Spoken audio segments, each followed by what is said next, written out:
Hey YouTube, the reason why I'm doing this video is to talk to you guys more about certain situations that's going on with women, men.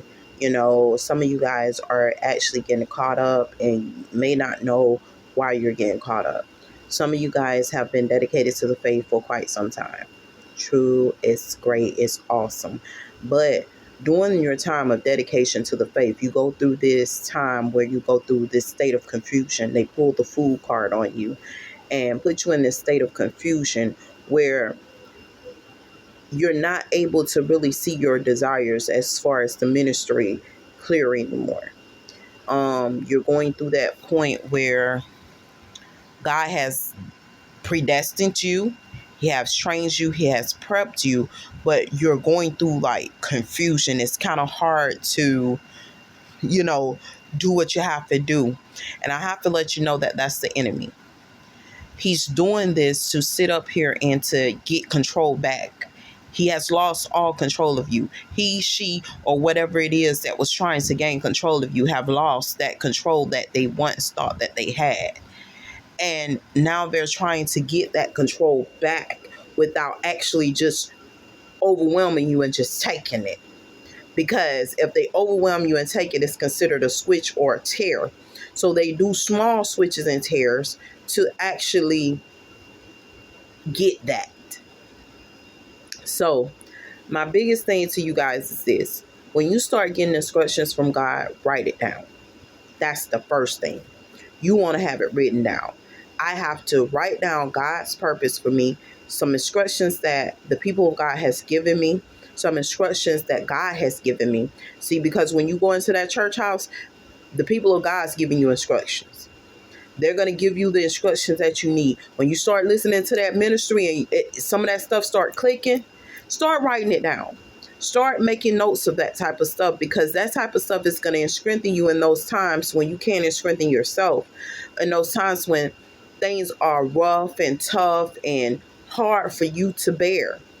You're going to be strengthened in those times more than you have ever been strengthened before, because you have written down what God's plan was for you. You done written down what the people of God has told you to kind of help safeguard you and protect you in the time when you cannot really protect yourself the way that you want to. And you're going to find yourself a couple of times like that. Don't stress about it. Don't worry about it. Don't even, feel bad about it, because it's something that happens to the best of us. Another thing you guys have to remember, all that shame that you guys feel, like, oh, I talked to the wrong man, I got pregnant at a young age, or whatever, all that wasn't your fault. You did nothing wrong. I have a daughter. She got pregnant. She was in church. She got pregnant. She ended up with the baby, 2 now, and everything. And I had to realize, because God revealed to me that she was going through this because of switches and tears. Okay, you're in the house of God. You're in the church. You're going to church every Sunday. You're going to church every time the doors open, pretty much. But guess what? The devil has already planned to sift you like wheat. So he doesn't care how he has to do that, as long as he wins. And see, even when he loses, he wants to win. So I'm going to tell you something. They know that they have lost. They know that they lost that war and that battle with you. But guess what? They're not just going to settle for a loss. They're going to do a switch and a tear. And a switch and a tear is this: okay, I'm going to switch out some situations. I'm going to blank this person out, and I'm going to switch out some situations and make this person have to deal with some things that they shouldn't have to go through.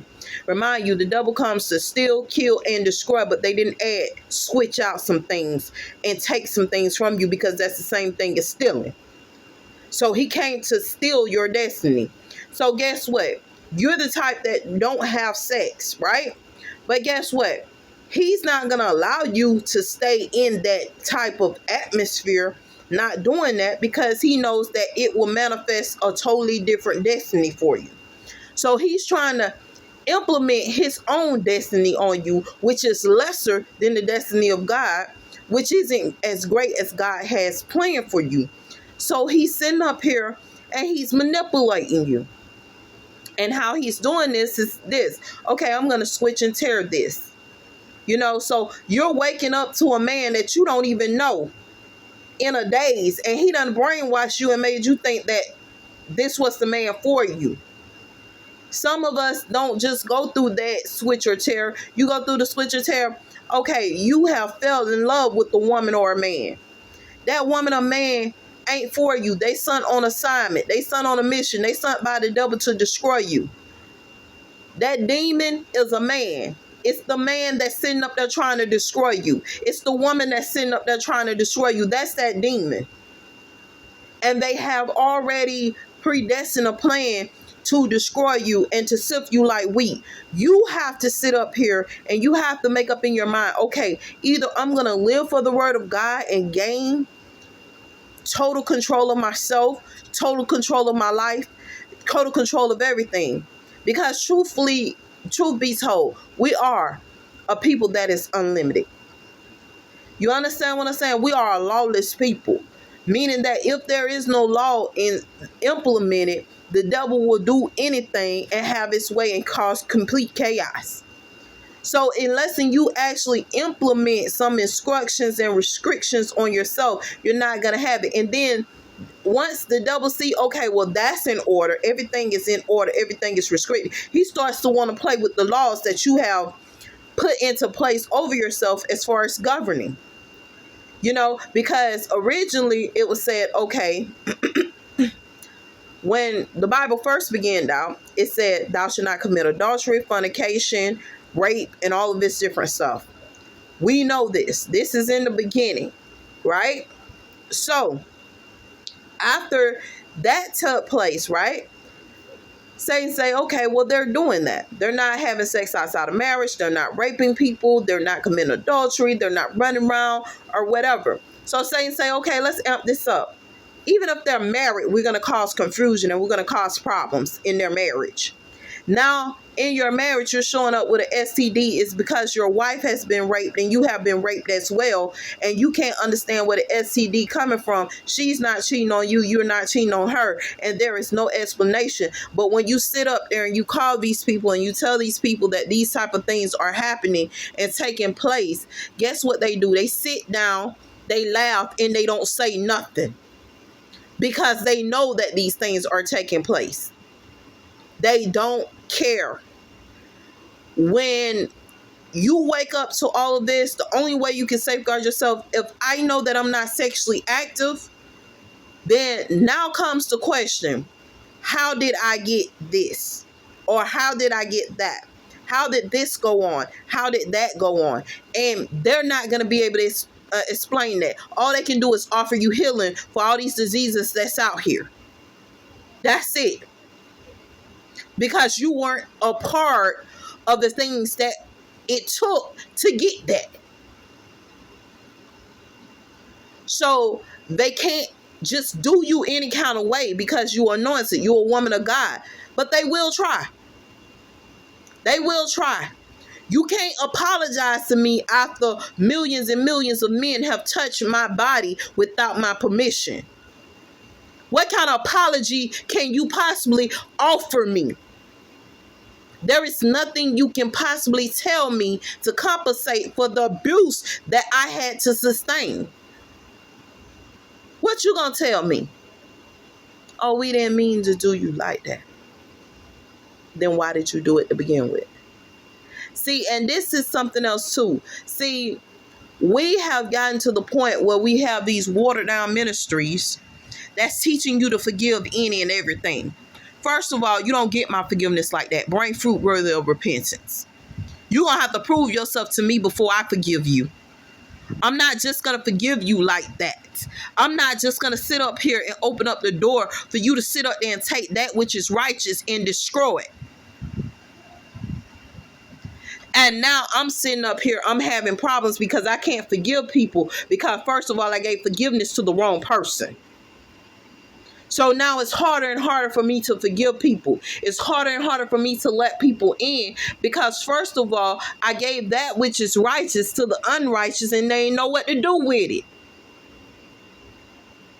You weren't prepared for it, so therefore all you did was abuse it. And you have to remember these things because this is what's really taking place.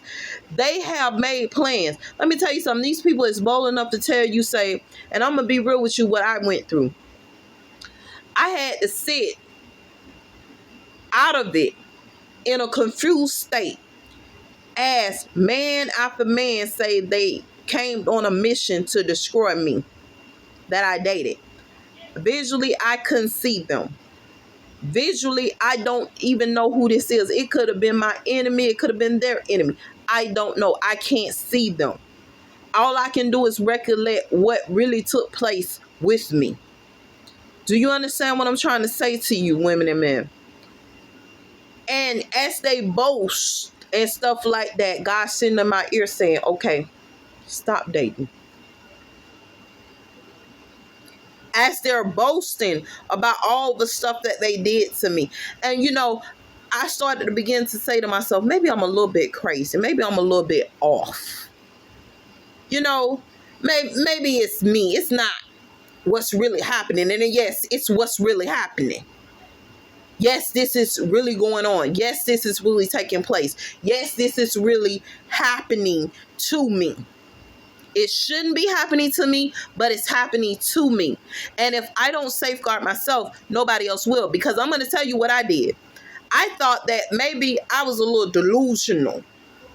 Maybe I'm a little bit crazy, and stuff like that. And, I started, like, okay, well, I got a guy that I like, I'm going to see how it works out with him. And guess what? That cycle started all the way back over again. And I had to cut it off. Because I'm going to be real with you. Whether you like a guy or don't like a guy, it could be a girl, it could be anybody. Cut that mess off. Think about yourself. Think about what you want. Because I'm going to tell you something. These things is flamboyant. Even after all of that, after they boasted in my face and everything, I'm still sitting up here thinking, okay, because I can't visually see. I'm blinded. I can't visually see it. I'm thinking maybe it's me. After being raped multiple times, I'm still thinking maybe it's me because ain't nowhere in the world I'm getting raped and I'm not sexually active. Maybe it's me. No, it wasn't me. I did nothing wrong. What I'm dealing with is a clever, nasty, deceptive group of people that are sitting there trying to destroy me mentally, physically, emotionally, and have me so broken till they have control over me. Because now I became the yes person. Because I need confirmation with everything. You don't need that much confirmation. Have a surety in yourself. That's the state that they want to get you in, where you got to ask questions, you need confirmation, you need assurance in certain situations. You don't have that authority about yourself.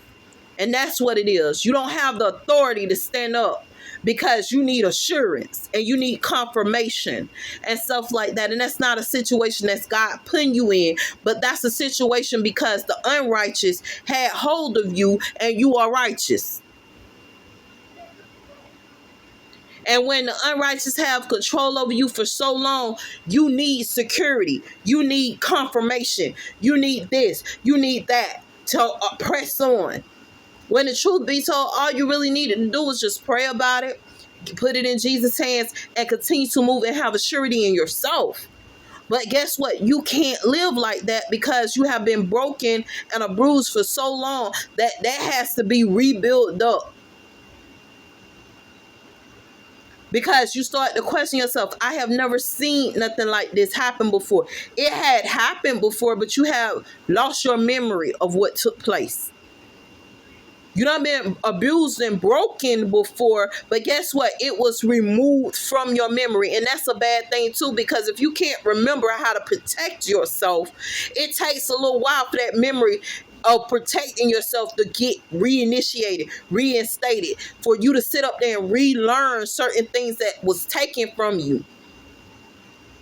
I had to learn that I was successful. I was a person that had. And all of that was taken. And the main ones that was taking it would sit up there and look in my face as if I didn't have anything at all. Because this the games they play. And they will sit there and they will look at you. Oh, you ain't never had this. Yes, I did. I had that. That was stolen. I want that. What's mine? That was stolen. It's a lot of stuff that has been stolen from us over the years that right now they need to check them accounts and get that money right. Because we need that. Because your enemy knows what they're doing. They ain't want you to have. They don't want to bless you. They don't want you to prosper. You hear them every day. I don't want to go up under this person. I don't want this person to supervise me. I don't want this person to manage me. I don't want this person in a position of authority over me. But yet and still, you don't even have authority over yourself. We really have to wake up and know that the times that we're dealing in, a lot of this stuff that's going on with us, it's not our fault. But it's done to make you have to deal with it. Another thing, I don't like for people to sit up there and constantly say, okay, you don't never take responsibility for your actions. That's some BS mess with them too. Truth be told, if you didn't do nothing wrong, you shouldn't have to take responsibility for somebody else compelling and doing dirt against you. But this is the type of stuff that they want our people to sit up there and proclaim and step up and say, yeah, we did this and we did that and we didn't do nothing wrong at all. But they'll sit there and they'll have you taking credit, proclaiming stuff, and taking responsibility for stuff that you didn't even do wrong. You are not responsible for no switches and no tears when you've been in church every Sunday, every day. And you have been compelled to be sexually active, or you've been compelled to steal. You've been compelled to do something wrong. You've been compelled to sit up there. And when you ask a person, this is how you know that the switch and tear actually exists. When you ask them, say, well, why you did that? They don't even know. But here you have psychologists and therapists telling you you need to take responsibility for your actions. How are you going to take responsibility for something that's not even your fault? You weren't even thinking about sex. You weren't thinking about a boyfriend or girlfriend. You weren't thinking about going out there stealing. You weren't thinking about none of that stuff. You was actually compelled and puppeteered to do it. You were forced in that situation. And the problem is when they force you in these type of situations, they want you to turn around and take credit for what you're being forced to do. I'm not taking credit for that mess. I'm not taking credit for it because I'm sick and tired of it happening. You stole from me. Part of the reason why we're in poverty situations right now because of theft. From the devil. Devil stealing everything. So now you're in a poverty situation, but you sit up there and you done forgot that I am a product of my environment. And therefore, if I choose to sit up there, and I'm going to tell you what really ticks me off, because I'm told that I'm like a white person in the hood. I'm dead serious. I'm told like I'm like a white person. I'm not really hood. I'm black, but I'm not black. I'm like white, black type people. And this is what ticks me off. And they call me this for a reason. I'm sorry if I want my family to eat dinner together. I'm sorry if I want these projects to look like a mansion. I'm sorry if I want things to go certain ways, because I realize that my environment does not stop what I want to see happen. So I can make it happen no matter where I'm at. I can make projects feel like a mansion no matter where I'm at. But the problem is they want me to be apologetic for it. And guess what? I just said what? I'm sorry if I do that. I'm not. I'm not. That was a lie. See how Satan can get you lying real quick? I'm not apologetic about it. Because truth be told, who doesn't want to live in a nice place? Who doesn't want nice things? Who doesn't want to come home to a clean house? Who doesn't want to sit up there and be around good people that care and love them? Who doesn't? But this is what they want for you. So guess what? They set up the environment for you. They don't want you in your own, because guess what? If you're in your own place, guess what? It doesn't run the way they want it to run. They're sitting up there. They constantly want to be around you. Why would you want to be around something that you despise and hate so much and you want to abuse so much?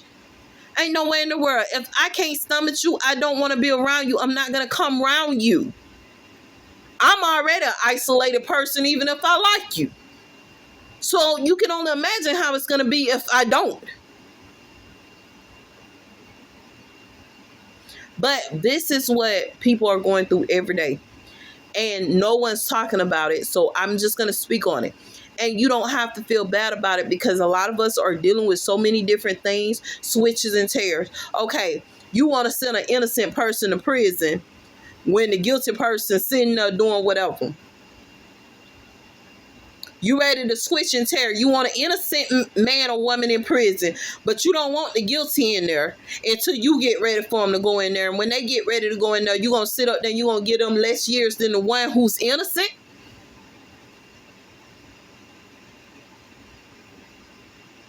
You constantly want to sit up there and keep the one that's innocent in the dark. The one that's innocent without vision. The one that's innocent without anything. The one that's innocent without money. The one that's innocent without a home. The one that's innocent out on the street. The one that's innocent going through. Constantly, this is all you ever do. But not one time have you sat up there and convicted those that have done the sin. Those that have done the crime. Those that have done everything wrong. And I realize that the word of God sits up there and talks about that. We wrestle not against flesh and blood, but against spirits and principalities of the darkness and stuff like that. I cannot tell you how I applied for a job and the job tried to take away my constitutional right to a jury. I was told in order for me to work for them, I have to sign that I would actually only allow a judge to judge me. I have a constitutional right to a jury. But this is something that I'm forced to be put in situations like I didn't sign the document, but guess how I feel? I'm forced in that situation because if times gets hard enough, I have to sign off on something that will take away my constitutional right in order to work here in the United States. And to take care of my family. Oh, and we already know the game. Because you're not going to tell me, okay, rage against the dying of the light. When truth be told, I haven't seen anyone raging at all. They just go along with whatever. But the main one's quick to tell you, I would have got a lawyer for that situation. I would have did this. I would have did that. But guess what? When it's your time to go up the bat, you never get one. You say we don't fight, but I ain't seen you fight yet. And this is the type of stuff that goes on every day. Like I said, hopefully these words encourage you. Hopefully they telling you the real about the battle that we're going through and we're facing every single day. And I hope you guys stay motivated. Stay blessed.